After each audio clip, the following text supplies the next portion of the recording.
Hello students, this is Dr. Shikha Gupta. Welcome to my channel Commerce Classes.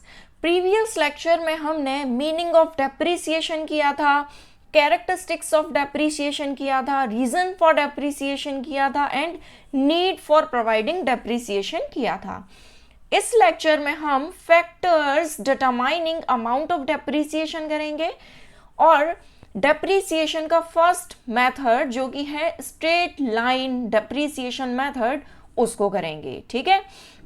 और straight line method के कुछ numericals भी करेंगे।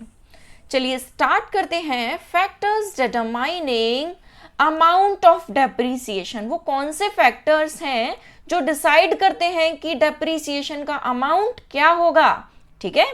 तो फर्स्ट है cost of the asset. Asset की जो असेट हम परचेज कर रहे हैं, जिस पर हम डेप्रीसिएशन चार्ज करेंगे, लगाएंगे, उसकी कॉस्ट क्या होगी। क्या कॉस्ट होगी, कॉस्ट कैसे निकालेंगे। कॉस्ट ऑफ द असेट का फॉर्मूला होगा परचेज प्राइस, जिस प्राइस पर हमने असेट को परचेज किया है। उसके बाद जो भी फ्रेट या कैरेज लगा होगा वो चार्जेस भी इंक्लूड करेंगे इस कॉस्ट में, प्लस इंस्टॉलेशन चार्जेस, इंस्टॉल करने के अगर कुछ चार्जेस हैं, मशीन है या कोई अदर इक्विपमेंट है उसको इंस्टॉल करने के चार्जेस अगर लगे हैं तो वो इंस्टॉलेशन चार्जेस भी ऐड होंगे, प्लस एनी अदर कॉस्ट, ठीक है। इन सबको प्लस करके क्या बन जाएगी, कॉस्ट ऑफ असेट, राइट। अच्छा, कुछ पॉइंट्स हैं जिनको ध्यान देना है कॉस्ट ऑफ असेट निकालते टाइम। जीएसटी अगर हमने पे किया है परचेज करते टाइम असेट को, तो वो जीएसटी को हम इस कॉस्ट में इंक्लूड नहीं करेंगे, ठीक है। नेक्स्ट है cost of asset does not include interest paid और payable on amount borrowed to finance the purchase of an asset. अगर हमने इस असेट को परचेज करने के लिए कहीं से पैसा उधार लिया है, लोन लिया है, बोरो किया है, तो उसकी इंटरेस्ट को भी इस कॉस्ट में इंक्लूड नहीं करेंगे, ठीक है। नेक्स्ट है अगर कोई भी कैपिटल नेचर का एक्सपेंडिचर होता है।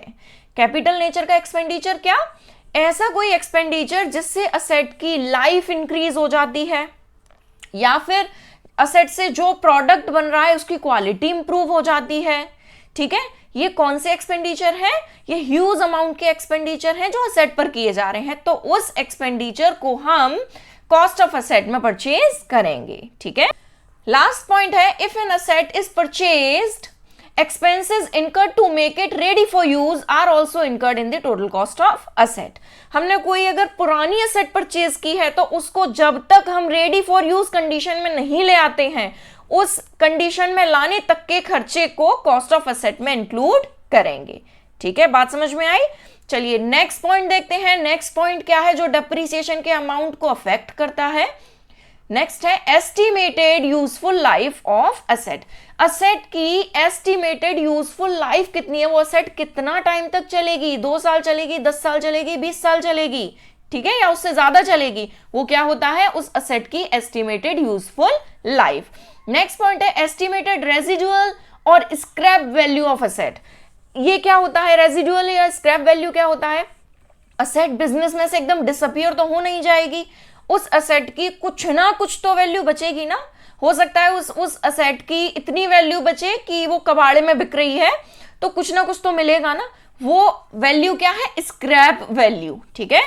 नेक्स्ट है अडॉप्शन ऑफ स्टैच्यूटरी रूल्स।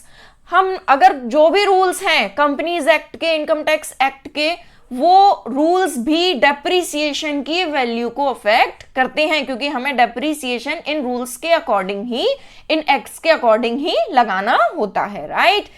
चलिए नेक्स्ट है फर्स्ट मेथड है स्ट्रेट लाइन मेथड और फिक्स्ड या फिर इक्वल इंस्टॉलमेंट मेथड, ठीक है। फर्स्ट मेथड है ये डेप्रीसिएशन का, ये सबसे बेसिक मेथड है, सिंपलेस्ट मेथड है, इससे सिंपल मेथड कोई डेप्रीसिएशन का हो नहीं सकता, ठीक है। इस मेथड में हम every year same amount of depreciation लगाते हैं, ठीक है। P&L में उसको लिख देते हैं, P&L से उसको चार्ज करते हैं। बात समझ में आई। चलिए फॉर्मूला देखते हैं, क्या फॉर्मूला होता है स्ट्रेट लाइन मेथड में अमाउंट ऑफ डेप्रीसिएशन निकालने का। तो अमाउंट ऑफ डेप्रिसिएशन निकालने का क्या फॉर्मूला है? सबसे पहले हम लिखेंगे cost of asset. Cost of asset कौन सी वाली? जो अभी मैंने पूरा लंबा फॉर्मूला बताया था। इसमें क्या क्या होगा कॉस्ट ऑफ असेट में? कॉस्ट ऑफ असेट में परचेज प्राइस होगा, परचेज प्राइस प्लस जो भी चार्जेस लगे हैं, freight plus installation charges plus other cost. ठीक है, ये सब क्या, इन सबको ऐड करके क्या बन जाएगी? Cost of asset. Scrap value, scrap value क्या है?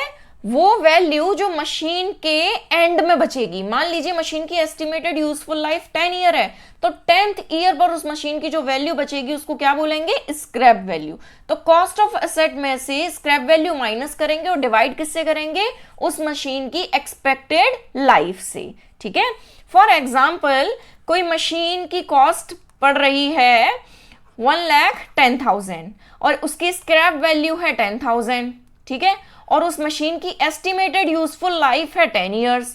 तो क्या हो जाएगा? ये हो जाएगा 1 लाख डिवाइडेड बाय 10। तो अमाउंट ऑफ डेप्रिसिएशन आ जाएगा 10,000। इसका मतलब हम 10,000 रुपीज एवरी ईयर 10 ईयर तक एवरी ईयर P&L से चार्ज करेंगे। ठीक है, 10 साल तक हम इस 10,000 रुपए को P&L से चार्ज करेंगे। ठीक है, अच्छा, या तो क्वेश्चन में आपको अमाउंट ऑफ डेप्रिसिएशन निकालने दिया होगा, ये सारे कंपोनेंट्स दिए होंगे, cost of asset, scrap value, expected life, या फिर आपको सीधे सीधे डेप्रिसिएशन की रेट दी होगी। ठीक है, अच्छा, डेप्रिसिएशन की रेट निकलती कैसे है? Amount of depreciation divided by total cost of asset. Amount of depreciation divided by total cost of asset, ये क्या होता है? डेप्रिसिएशन की रेट आ जाएगी। बात समझ में आई? चलिए नेक्स्ट है advantages of straight line method. Advantages क्या है स्ट्रेट लाइन मेथड के? फर्स्ट, सिंपल मेथड, बहुत सिंपल मेथड है स्ट्रेट लाइन मेथड। नेक्स्ट है कंप्लीट राइट ऑफ। मशीन की जो वैल्यू है, मान लीजिए मशीन की वैल्यू 10 लाख रुपए है, तो 10 साल के एंड में उसको कंप्लीटली राइट ऑफ कर दिया जाता है। उस मशीन की वैल्यू 10th ईयर में 0 बचेगी। ठीक है, तो कंप्लीट राइट ऑफ होता है स्ट्रेट लाइन मेथड में असेट का। नेक्स्ट है total amount of depreciation. Total amount of depreciation हम इस मेथड में आराम से निकाल सकते हैं। टोटल अमाउंट ऑफ डेप्रिसिएशन क्या होता है? किसी भी असेट पर उसके पूरे टेन्योर में, उसके पूरे लाइफ में, उसके एक्सपेक्टेड यूजफुल लाइफ में कितना डेप्रिसिएशन लगा है, ये हम निकाल सकते हैं। मान लीजिए आपके पास, आपको ये निकालना है कि टोटल अमाउंट ऑफ डेप्रिसिएशन किसी असेट पर कितना लगा उसके पूरी लाइफ में, असेट की पूरी लाइफ में। तो आपको क्या करना है? Simply yearly amount of dep into estimated useful life, ये इनटू कर देना है। ठीक है, ईयरली अमाउंट ऑफ डेप्रिसिएशन मान लीजिए 10,000 है और उसकी एस्टिमेटेड यूजफुल लाइफ 10 है। ठीक है, इसका मतलब उस असेट पर टोटल 1 लाख का डेप्रिसिएशन लगा है। बात समझ में आई? चलिए नेक्स्ट पॉइंट है suitable for low value asset. Straight line method ना लो वैल्यू असेट के लिए ही ठीक है, हाई वैल्यू असेट के लिए ये ठीक नहीं है। Same effect on P&L account every year. Every year profit and loss account में हम 10,000 रुपीज ही लिख रहे हैं, तो कैलकुलेशन इजी हो जाती है। ठीक है, चलिए नेक्स्ट है disadvantages of straight line method. High charges during final year. High charges during final year का मतलब क्या है? स्ट्रेट लाइन मेथड में हम every year equal amount of depreciation को चार्ज करते हैं, है ना। पर होता क्या है, क्योंकि असेट एंड टाइम में जब उसकी एक्सपेक्टेड लाइफ एंड होने वाली होती है, मान लीजिए 10 साल है, तो 7, 8, 9, 10 साल में हो सकता है, 8, 9, 10 साल में, लास्ट के 3 साल में या लास्ट के 2 साल में उस मशीन पर उस असेट की मेंटेनेंस चार्जेस बढ़ जाते हैं। ठीक है, उस असेट के रिपेयर चार्जेस हाई हो जाते हैं। तो लास्ट में क्या होता है, ये जो बर्डन होता है ये बर्डन बढ़ जाता है। ठीक है, नेक्स्ट क्या है? Loss of interest. क्योंकि इस मेथड में, स्ट्रेट लाइन मेथड में, हम जो भी डेप्रीसिएशन चार्ज करते हैं एवरी ईयर, क्योंकि डेप्रीसिएशन क्या है, डेप्रीसिएशन एक नॉन कैश एक्सपेंडिचर है, डेप्रीसिएशन नॉन कैश एक्सपेंडिचर है। ये क्या मतलब है इसका, हम अपने बिजनेस में से कैश बाहर नहीं निकालते हैं पर इसको P&L के डेबिट में लिखते हैं, तो ये कैसा एक्सपेंडिचर हुआ, ये नॉन कैश एक्सपेंडिचर हुआ। और एवरी ईयर जो डेप्रीसिएशन हम चार्ज करते जा रहे हैं, बिजनेस में से पैसा तो एक्चुअली निकला नहीं, वो तो बिजनेस में ही है, पर उस डेप्रीसिएशन के अमाउंट को हमने कहीं इन्वेस्ट नहीं किया, ठीक है, वो वेस्ट ऐसे ही चल रहा है, बस बिजनेस में यूं ही पड़ा हुआ है वो पैसा, क्योंकि वो बिजनेस में से बाहर नहीं निकला है, नॉन कैश एक्सपेंडिचर है वो, और हमने उसे कहीं इन्वेस्ट भी नहीं किया, तो क्या है, लॉस ऑफ इंटरेस्ट, इंटरेस्ट का नुकसान हो गया। अगर हम उसको कहीं इन्वेस्ट कर देते तो हमको उस पैसे पर इंटरेस्ट मिल जाती, ठीक है। वीक लॉजिक, ये लॉजिक थोड़ा सा वीक है स्ट्रेट लाइन मेथड का, क्योंकि एवरी ईयर एसेट की वैल्यू कम होती जा रही है, एवरी ईयर एसेट की बुक वैल्यू कम होती जा रही है, पर हम क्या कर रहे हैं, हमने उस एसेट की जो स्टार्टिंग में वैल्यू थी उसी पर एवरी ईयर डेप्रीसिएशन चार्ज कर रहे हैं। स्टार्टिंग में वैल्यू थी एसेट की 1 लाख रुपीज, हम एवरी ईयर 10,000 रुपीज चार्ज कर रहे हैं, ठीक है, जबकि एसेट की वैल्यू तो कम होती जा रही है, ठीक है। तो क्या है ये, वीक लॉजिक। नेक्स्ट है unsuitable for certain assets, high value जो असेट्स होती हैं, जिनकी एक्सपेक्टेड लाइफ बहुत ज्यादा होती है, उन असेट्स के लिए स्ट्रेट लाइन मेथड ठीक नहीं है, राइट।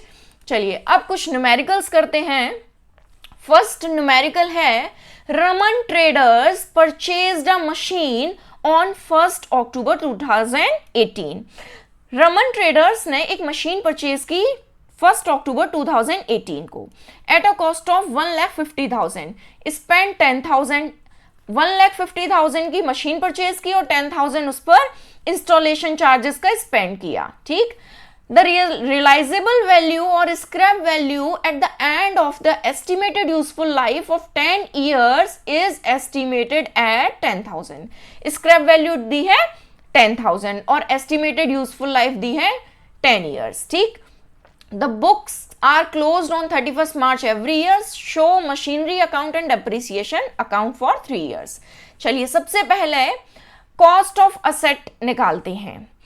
Cost of asset कैसे निकलेगी, कॉस्ट ऑफ असेट निकालने के लिए कॉस्ट ऑफ असेट 1,50,000 की हमने असेट परचेज की थी, प्लस उसमें 10,000 रुपीज हमने इंस्टॉलेशन चार्जेस के और ऐड कर दिए, तो ये क्या हो गया, 1,60,000, ठीक है।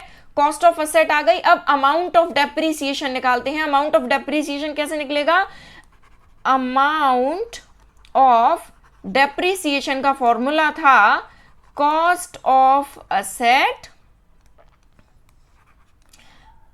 Minus scrap value divided by useful life, estimated useful life of asset, है ना।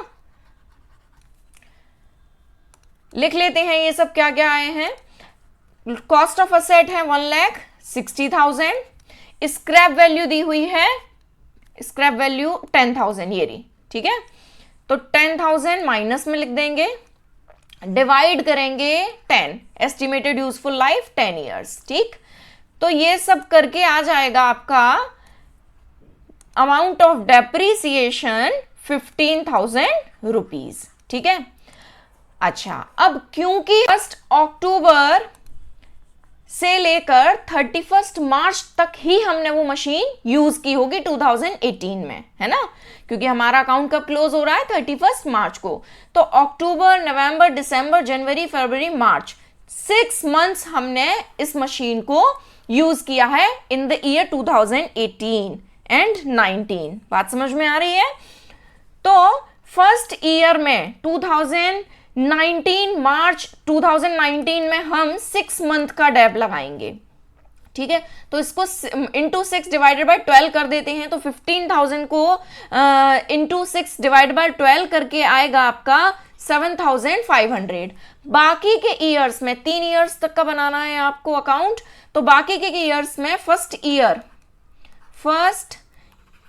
ईयर 7,500 डेप लगेगा, सेकेंड ईयर 15,000 लगेगा, फिर नेक्स्ट ईयर भी 15,000 लगेगा, ठीक है, सेकेंड एंड थर्ड ईयर। बात समझ में आई? चलिए अब देखते हैं इसकी एंट्रीज क्या होंगी, और एंट्रीज करने के बाद मशीनरी अकाउंट में पोस्टिंग भी साथ के साथ करते जाएंगे, ठीक है। यहां पर मैं आपको एंट्रीज भी बता दी जाती हूं। सबसे पहले हमने मशीन परचेज की, सबसे पहले हमने मशीन परचेज की 2018 फर्स्ट अक्टूबर को। तो मशीन परचेज करने की एंट्री क्या हुई होगी? Machine account debit to bank account, ठीक है, 1,50,000। बात समझ में आई? चलिए सबसे पहले इसको ही लिख लेते हैं, मशीन अकाउंट बना रहे हैं तो मशीन अकाउंट में क्या लिखेंगे? To bank, first October 2018, first October to bank account 1,50,000, ठीक है। अब मशीन परचेज करने के बाद हमने कुछ इंस्टॉलेशन चार्जेस भी दिए, उसकी भी सेम एंट्री होगी, फर्स्ट अक्टूबर को ही machine account debit to bank 10,000, ठीक है। तो अगेन इसको हम लिखेंगे सेम डेट पर, फर्स्ट अक्टूबर को to bank account 10,000 rupees. Clear है? चलिए अब डेप्रीसिएशन चार्ज करेंगे। डेप्रीसिएशन कैसे चार्ज करेंगे? अच्छा, डेप्रीसिएशन चार्ज कब होगा? At the end of the financial year. तो ये फाइनेंशियल ईयर कब एंड होगा? 2019 को 31 मार्च को, ठीक है। तो 31 मार्च 2019 को हम डेप्रीसिएशन चार्ज करेंगे, असेट पर डेप्रीसिएशन लगाएंगे। क्या एंट्री होगी? Depreciation account debit to machinery account, machinery account. Amount आएगा 7,500, ये मैंने आपको अभी कैलकुलेट करके दिखा दिया है, ठीक है। नेक्स्ट एंट्री होगी ये डेप्रीशिएशन को प्रॉफिट एंड लॉस अकाउंट में ट्रांसफर करने की, ठीक है। ये भी होगी आपकी 2019 31 मार्च को। ट्रांसफर करने की क्या एंट्री होगी? Profit and loss account debit to depreciation account, ठीक है। सेम 7,500 को हम ट्रांसफर कर देंगे। एवरी ईयर मैं आपको एंट्री नहीं बता रही हूं, देखो असेट परचेज करने की तो एंट्री यही होगी, एक ही बार होगी, बाकी डेप्रीसिएशन की एंट्री एवरी ईयर होंगी, मैं आपको बार बार नहीं बता रही हूं, ठीक है। चलिए अब पोस्टिंग करते हैं, रिकॉर्डिंग कर लेते हैं इसकी। डेप्रीसिएशन देखो ये टू बैंक वाली तो हो गई, ये दोनों एंट्री तो हम कर चुके हैं रिकॉर्ड। अब करते हैं डेप्रीसिएशन वाली। तो मशीन अकाउंट क्रेडिट में आ रहा है तो हम क्या लिखेंगे? बाय डेप्रीसिएशन अकाउंट ₹7,500, ठीक है। और डेट क्या रहेगी? 2019 31 मार्च, राइट। अच्छा अब इसको ऐड करेंगे,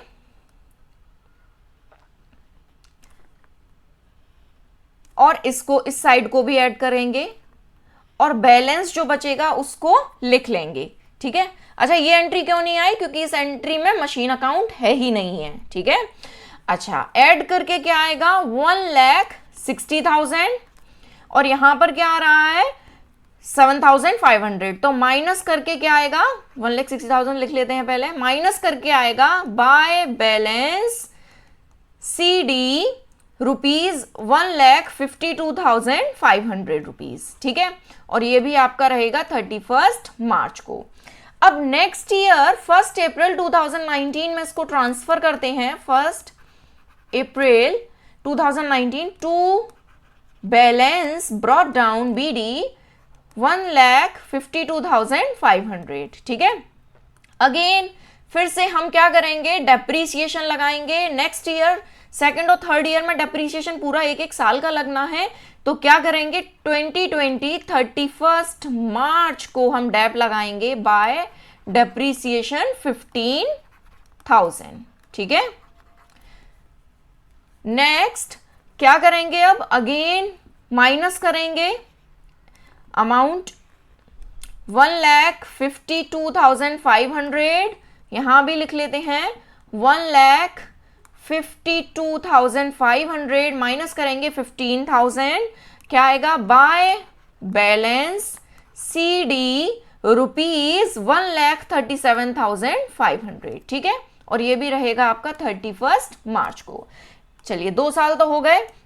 नेक्स्ट ईयर क्या करेंगे, नेक्स्ट ईयर अगेन इसको 2020 को 1 अप्रैल को हम ट्रांसफर करेंगे टू बैलेंस BD 1,37,500, ठीक। अगेन डेप्रीसिएशन चार्ज करेंगे 2021 में 31 मार्च को by depreciation account 15,000, right. Again plus करेंगे इसको और जो बैलेंस बचेगा उसको लिख लेंगे। ये आएगा आपका 1,37,500 और यहां पर भी क्या रहेगा 1,37,500। बैलेंस क्या बचेगा, बाय बैलेंस CD अमाउंट आएगा 1,22,500, ठीक है। अब नेक्स्ट ईयर का हमको बनाने को कहा नहीं है, 3 इयर्स का ही बनाने को कहा है, पर हम इसके अमाउंट को, बैलेंस को ट्रांसफर जरूर कर देंगे, ठीक है। 2021 1 अप्रैल को क्या बैलेंस रहेगा, टू बैलेंस BD 1,22,500, ठीक है। 5 इयर्स का कहा होता तो इसको 5 इयर्स तक का कर देते, ठीक। चलिए अब बनाते हैं डेप्रीसिएशन अकाउंट। डेप्रीसिएशन अकाउंट बड़ा ही सिंपल है। क्या करना है, 2 एंट्री दी है देखो आपको डेप्रीसिएशन की। एक तो ये वाली दी है जिसमें आपको डेप्रीसिएशन चार्ज करना है और दूसरे में डेप्रीसिएशन ट्रांसफर करना है प्रॉफिट एंड लॉस अकाउंट में।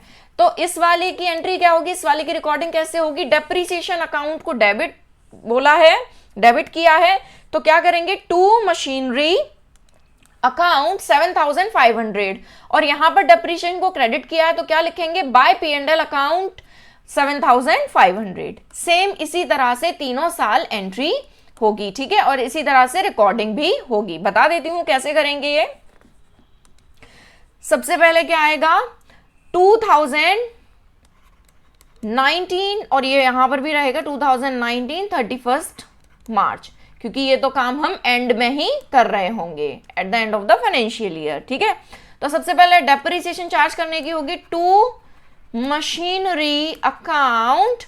क्या अमाउंट चार्ज किया था, क्या डेप्रीसिएशन चार्ज किया था हमने फर्स्ट ईयर में, 7,500, ठीक है, और 7,500 को ही हम P&L में ट्रांसफर भी करेंगे।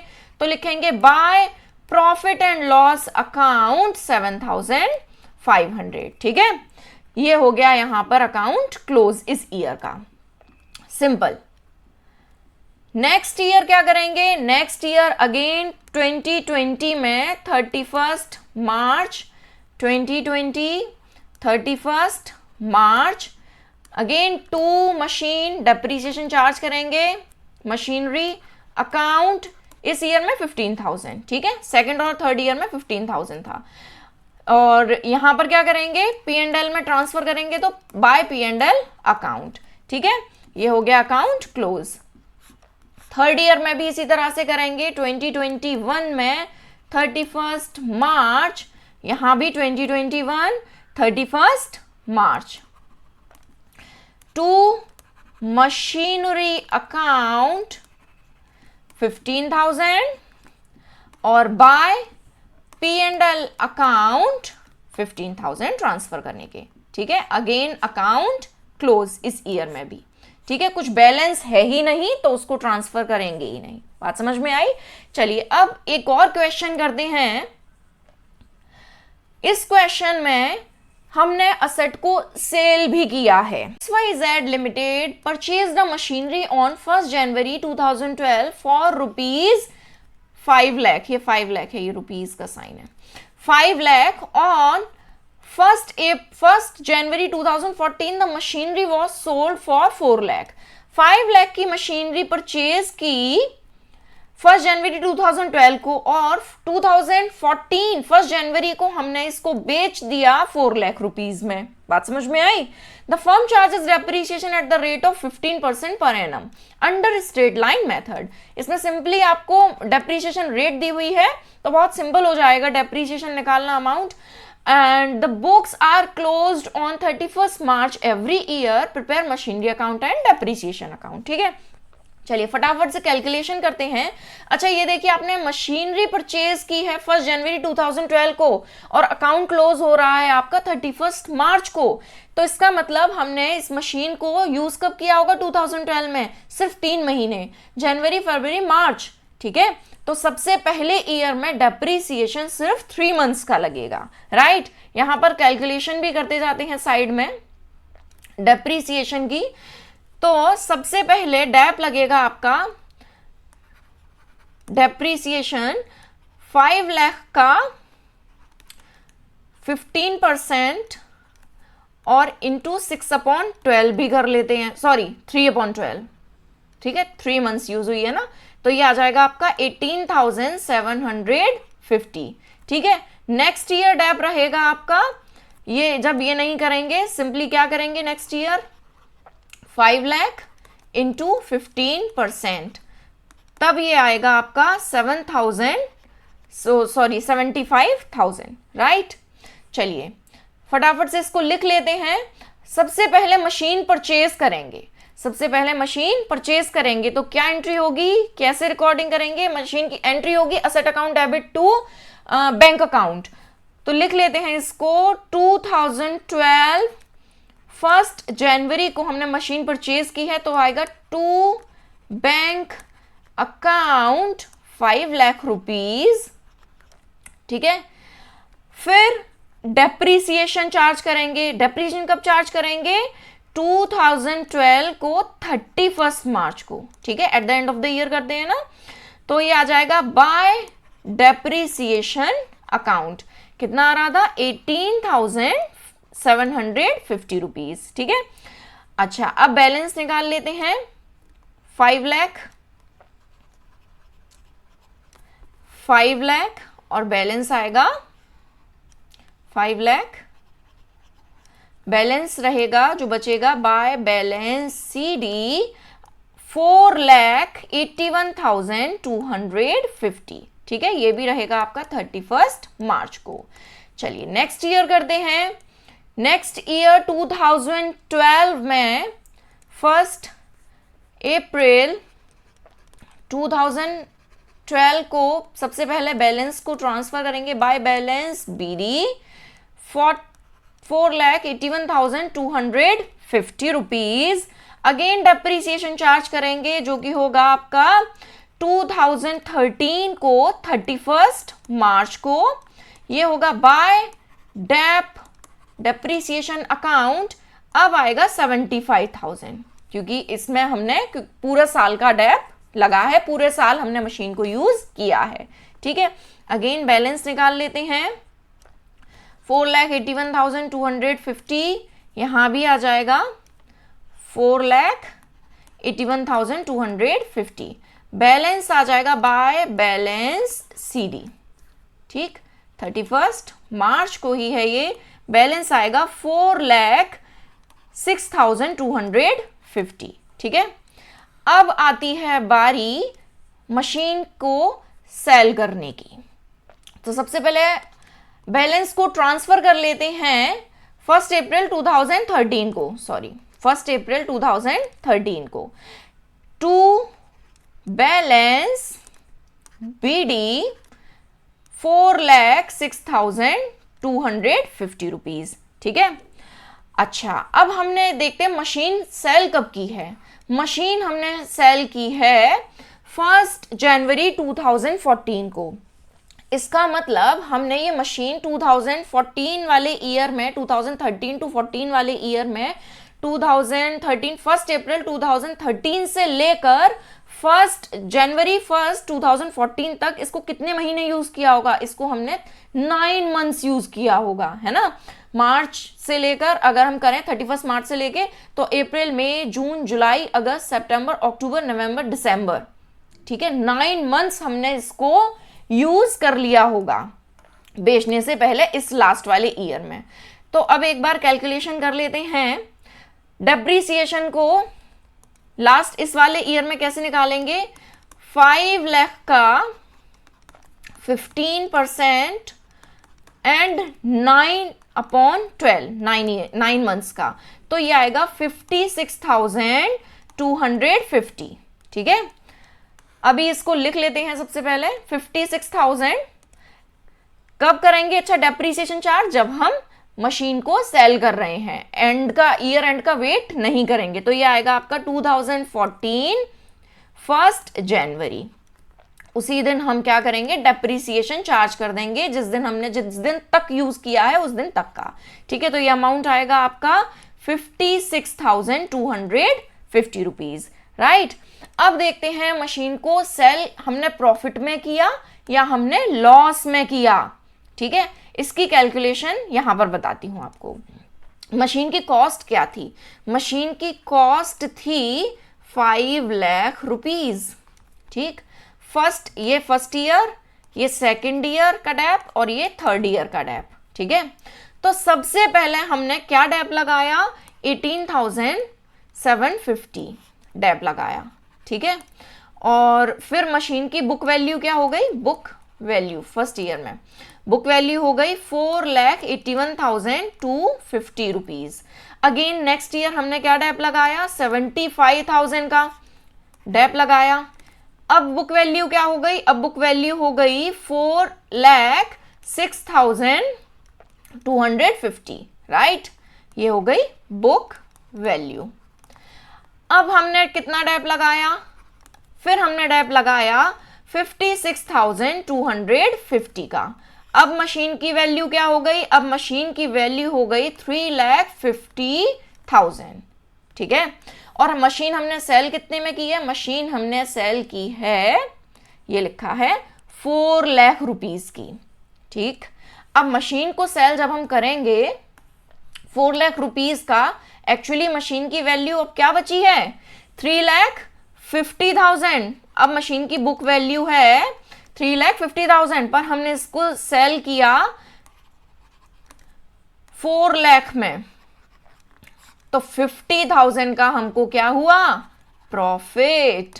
ठीक है, अच्छा, जब हम मशीन को सेल करेंगे तो एंट्री क्या होगी? मशीन को सेल करने पर एंट्री होगी बैंक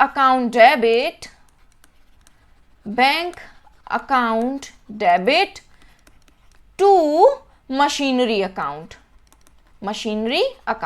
ठीक है, जो भी एसेट होगी उसका नाम लिख देंगे। ठीक, अब यहां आ जाएगा 4 लाख रुपीज, क्योंकि हमने सेल कितने में किया है? 4 लाख रुपीज में। अच्छा, इस पर हमको प्रॉफिट भी हुआ है, तो प्रॉफिट अगर होगा तो क्या एंट्री होगी? असेट या फिर machinery account debit to profit on sale of asset. ठीक है, profit on sale of machine या profit on sale of asset, कुछ भी लिख सकते हैं। 50,000। ठीक है, अच्छा, इसी जगह पर लॉस होता तब क्या होता?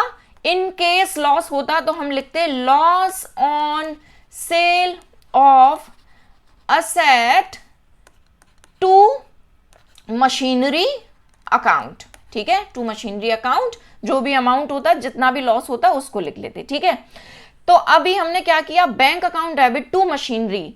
तो हमें इसको कैसे रिकॉर्ड करेंगे मशीनरी अकाउंट में? Bank by bank account 4 lakh rupees. ठीक है, और ये कब हो रहा है? ये हो रहा है, ये मशीन अकाउंट ही है, यहां पर ही मैं कर देती हूं, ये हो रहा है आपका 1 जनवरी को ही।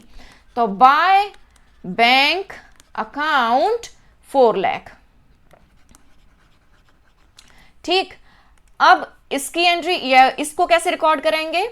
प्रॉफिट जो हुआ है, मशीन अकाउंट डेबिट हुआ है, और profit on sale of asset account credit हुआ है, तो लिखेंगे to profit on sale of asset account 50,000 rupees, क्योंकि 50,000 का ही हमको प्रॉफिट हुआ है। ये आएगा 1 जनवरी को। ठीक है, to profit on sale of asset 50,000 rupees.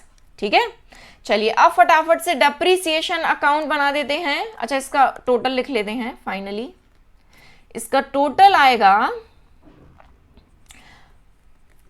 4,56,250। 4,56,250, ठीक है। चलिए अब बनाते हैं डेप्रीसिएशन अकाउंट। बहुत सिंपल है। सबसे पहले डेप्रीसिएशन हमने 2012 में चार्ज किया था। 2012 31 मार्च। तो क्या एंट्री हुई होगी? एंट्री हुई होगी asset depreciation account debit to asset account. तो लिखेंगे टू मशीनरी अकाउंट। सबसे पहले ईयर में डेप्रीसिएशन लगा था 18,750 का, 18,750, ठीक है। और ट्रांसफर करने की एंट्री क्या होगी P&L में? अगेन 2012 में 31 मार्च को एंट्री करेंगे bye profit and loss account, ठीक है। ये हो जाएगा आपका 18,750 अगेन, ठीक। ये हो गया आपका account close. Next year same करेंगे। 2013 31 मार्च को टू मशीनरी अकाउंट। इस बार डेप्रीसिएशन लगा है 75,000 का, ठीक। अगेन ट्रांसफर करेंगे P&L में 2013 31 मार्च को बाय P&L अकाउंट 75,000, ठीक। Account close. Next last year में क्या एंट्री करेंगे? लास्ट ईयर 2014 1 जनवरी को, क्योंकि 1 जनवरी को ही हमने डेप्रीसिएशन चार्ज कर दिया था क्योंकि एसेट को हमने सेल किया था, राइट। तो टू मशीनरी अकाउंट ये आ जाएगा 56,250। जो जो डेप निकला है वही लिखा है। 2014 1 जनवरी को इसी डेप को हम P&L में ट्रांसफर कर देंगे। Profit and loss account debit 56,250 rupees, right. ये हो गया अकाउंट क्लोज, ठीक है। चलिए आई होप आपकी वीडियो समझ में आया होगा। Thanks for watching, bye bye.